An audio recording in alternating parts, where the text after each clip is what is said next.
Cricket प्रेमींनी ज्याला अल्पावधीतच डोक्यावर घेतलं तो वैभव सूर्यवंशी आता वादात सापडलाय। हा वाद त्याच्या खेळावरून सुरू नाहीये तर त्याच्या वयावरून सुरू झालाय। वैभव खरंच 14 वर्षांचा आहे का या प्रश्नांभोवती सगळ्या प्रतिक्रिया सध्या येऊ लागल्यात। नेमकं काय खरं काय खोटं बघूयात यावरचा हा स्पेशल रिपोर्ट। वैभव सूर्यवंशी आयपीएलच्या आपल्या पहिल्याच चेंडूवर षटकार खेचणारा, भुवनेश्वर कुमार सारख्या गोलंदाजाला 2 सिक्सर ठोकणारा, 35 चेंडूत सेंचुरी मारून सगळ्यांना अवाक करणारा बिहारच्या वैभवनं आयपीएलचं हे सीझन गाजवलं। पण एकीकडे वैभव सूर्यवंशी यशाचा पाठलाग करत असतानाच वादही त्याचा पाठलाग करत होता। तर हा वाद त्याच्या खेळावरून नाही तर हा वाद त्याच्या वयावरून झालाय। आयपीएल रेकॉर्डनुसार वैभवची जन्मतारीख 27 मार्च 2011। यानुसार वैभवचं सध्याचं वय 14 वर्ष 1 महिना। मात्र याच दरम्यान वैभवची जुनी मुलाखत सध्या व्हायरल होते। वैभवनं यात 2023च्या सप्टेंबर महिन्यात 14 वर्ष वय होईल असं म्हटलंय। अनेक खेळाडू आणि सांख्यिकी तज्ञांनीही वैभवच्या वयावरून सवाल उपस्थित केलेत। आता वैभव सूर्यवंशी याच्या ज्या व्हायरल व्हिडिओवरून त्याच्या वयाबद्दल संभ्रम वाढलाय ते व्हिडिओ बघू। ये भी सवाल है कि आपकी वास्तविकता उम्र कितनी है? अभी मेरा सितंबर में 14 साल पूरेगा, 27 सितंबर को।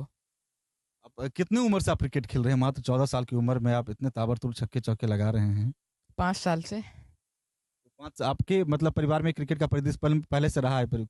हाँ, कौन क्रिकेट और कोई खेलते हैं परिवार में? पापा खेलते थे। नहीं, एज को लेके काफ़ी लोग बोल रहे थे ज़्यादा है, काफ़ी ज़्यादा बड़ा लड़का है। मेरा एज एक्चुअली में वही है 27/3/2011, जो सब दिख रहा है वही मेरा ओरिजिनल है। और मेरा रजिस्ट्रेशन हुआ था 2019 में बीसीसीआई में, तब से भी मेरा शुरू से यही है। वैभव सूर्यवंशीचे हे व्हिडिओ व्हायरल झाले आणि त्याच्या वयावरून चर्चा सुरू झाली। यात त्याचे वडील संजीव सूर्यवंशी यांनी आपली बाजू स्पष्ट केली आहे। जेव्हा वैभव 8.5 वर्षांचा होता तेव्हा त्यानं पहिल्यांदा बीसीसीआय बोर्ड चाचणी दिली। तो आधीच भारताकडून अंडर 19 खेळलाय। आम्हाला कुणाचीही भीती नाही, आम्ही पुन्हा वय चाचणी देण्यास तयार आहोत। संजीव सूर्यवंशी वैभवचे वडील। वैभवच्या वयावरून सुरू झालेला हा वाद आता दूध का दूध आणि पाणी का पाणी करण्यासाठी TW3 चाचणीपर्यंत आलेला आहे। TW3 चाचणी ही एक वैद्यकीय प्रक्रिया आहे। यात डाव्या हाताच्या मनगटाचे एक्सरे घेतले जातात। हाडांच्या वाढींच्या टप्प्यावरून जैविक वय ठरतं। यात 20 हाडांचं निरीक्षण केलं जातं, जे सुरुवातीला कार्टिलेजनं विभक्त असतात आणि वय वाढल्यास ते एकत्र येतात। मुख्यतः 16 वर्षांखालील खेळाडूंमध्ये ही चाचणी प्रभावी आहे। 16 वर्षांनंतर हाडांची वाढ पूर्ण झाल्यामुळे TW3 चाचणीची उपयुक्तता कमी होते। बीसीसीआयच्या धोरणानुसार TW3 चाचणीमध्ये मुलांसाठी 16.4 किंवा त्यापेक्षा कमी स्कोर आवश्यक असतो। खेळाडूंच्या संपूर्ण कारकिर्दीमध्ये ही चाचणी एकदाच होते। एकदा केलेली चाचणी सर्व वयोगटाच्या स्पर्धांसाठी वैध असते। भारतामध्ये क्रिकेटर्सच्या वयावरून वाद होण्याची ही पहिलीच वेळ नाहीये। अंकित बावणे 2011 मध्ये वयात फेरफार केल्याचं प्रकरण समोर आलं होतं। बर्थ सर्टिफिकेट आणि पासपोर्टमध्ये वेगवेगळी जन्मतारीख असल्यानं वाद झाला होता। अंकितनं एजंटच्या चुकीमुळे बोट दाखवल्यानं ही कारवाई टळली।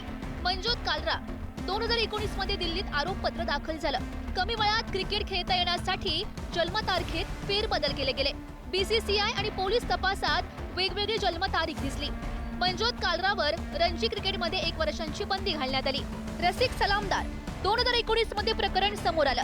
बीसीसीआय कडे दिलेली जन्मतारीख आणि 10वीच्या परीक्षा पत्रांवरची जन्मतारीख ही वेगळी होती। रसिक सलामदार दोषी आढळल्यानं बीसीसीआय कडून 2 वर्षांची त्याला बंदी घालण्यात आली होती। आतापर्यंतची प्रकरणं आणि त्यात जे दोषी आढळलेले आहेत त्यांच्यावर झालेली कारवाई बघता वैभवच्या रूपानं जे एक देखणं स्वप्न भारतीय क्रिकेट जगताला पडलंय त्याला नजर लागता कामा नये हीच सर्व क्रिकेटप्रेमींची इच्छा असेल। तेव्हा वैभवच्या वयाचा वाद लवकरात लवकर या TW3 टेस्ट मधून निकालात निघो आणि कष्टाच्या जोरावर प्रसिद्धीच्या शिखरावर पोहोचलेला वैभव निर्विवाद त्या शिखरावर राहो हीच क्रिकेटप्रेमींची अपेक्षा असेल। रिपोर्ट पुढारी न्यूज।